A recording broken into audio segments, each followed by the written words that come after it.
So, what is no fault divorce and why do we care? Well, we care because a lot of people on the right in America, in MAGA, the far right, and so forth, have been saying lately that they want to do away with it, um, make it harder for people to get a divorce. And some even go so far as to say that they want to introduce covenant marriage, which I made a whole other video on. But I thought it'd be good to go over some details of what no fault divorce is and how it benefits both men and women, and some of the potential reasons why some groups may want to do away with it. So, what we originally had for divorce laws was fault based divorce. In fault based divorce, one spouse could veto the divorce unless the other spouse, the one requesting the divorce, could prove serious misconduct, which was things like adultery, abuse, although that was very hard to prove, um, abandonment, things like that. But even under those stipulations, it was very difficult to prove your case. But in 1969, California became the first state to implement a no fault divorce option, lowering the legal and financial barriers to divorce and removing the requirement that both parties agree. No fault laws do vary by state, but generally allow one spouse to obtain a divorce without proving adultery, abuse, abandonment, etc., and without obtaining the agreement of the other spouse. Now, under fault based divorce systems, abusers could exploit legal requirements by denying abuse, countersuing for fault, dragging out litigation, and threatening to seek custody or financial ruin to keep partners from leaving. Under fault based divorce, victims of intimate partner violence were less likely to report abuse, as it could expose them to further danger or public censure. Um, a victim under a no fault law might need evidence, witnesses, or a police report, while under no fault, the same person can leave with far less legal risk. Reporting abuse could also trigger a contested divorce. A contested divorce could result in greater legal and evidentiary costs and an increased risk of financial coercion. It also created a period of greater danger of violence during the drawn out divorce proceedings. Um, we all know that when a woman tries to leave an abusive partner, that's the most dangerous time, that or when she gets pregnant, statistically. In addition to that, the victims of abuse were forced to interact with their abusers throughout the proceedings.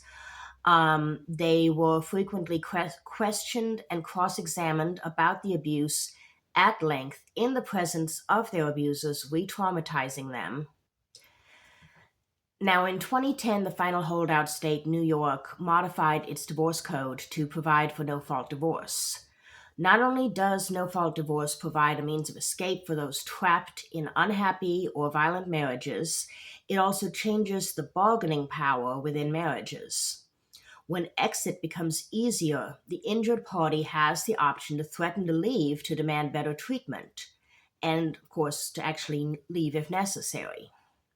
Now, all of this might explain why, according to research published in the mid 2000s, the introduction of no fault divorce is associated with reductions in domestic violence of about 30%, declines in female suicide rates of roughly 8 to 16%, and decreases in women murdered by intimate partners of about 10%.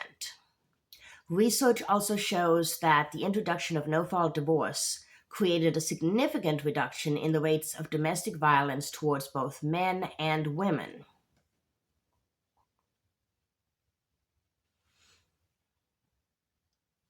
Now, in light of this, it's very interesting that research published by the American Sociological Association indicates that when heterosexual married couples divorce, women initiate the divorce about 69% of the time, while men initiate roughly 31% of the time. The same research shows that for non married heterosexual couples, there's virtually no statistical difference in the rates at which, you know, one gender or the other initiates the breakup.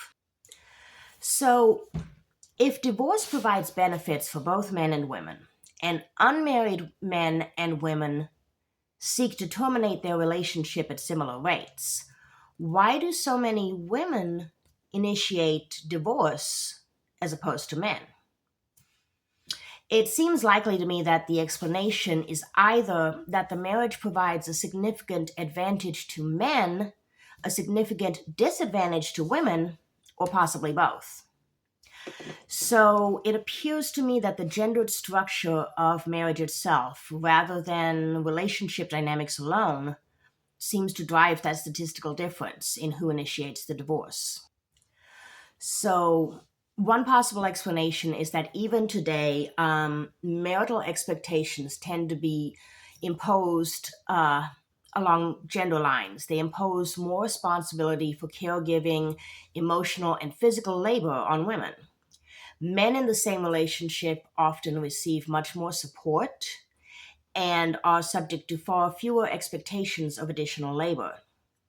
It seems likely that many of those seeking divorce are women who bear the brunt of the emotional and physical labor in the marriage. In addition, among heterosexual couples, women bear a greater risk of violence, coercion, and even homicide by an intimate partner. Statistics typically find that approximately one third of women and one quarter of men will experience intimate partner violence at some point in their lifetimes.